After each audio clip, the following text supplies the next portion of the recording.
Ganahan gid kayong ga-message nako unsa man gyud ang proper engagement gyud. Unsaon man gyud ang proper engagement, okay? So anin na siya?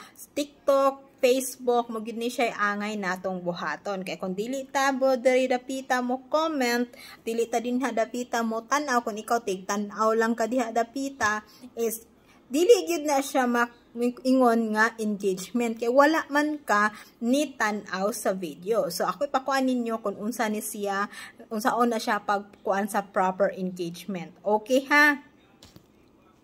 Diri sa Facebook, no? For example, hopya, tinambakan, ana, ha? So, okay. So, pananglit, ana.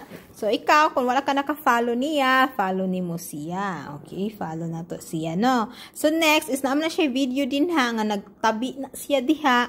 Ato na siyang i-press. I-press na to na siya din. Ato na siyang tanawon. Tanawon na siya diha. Dayon, hantod mahuman ang iyahang video. Kung mahuman na ang iyahang video, so, mo comment na ta diha. Pata mo like or mo react din haon sa inyong gusto. O anaon na siya pag-engage mga palang. So, mo na to ha. Kinahanglan i-press ninyo ng video.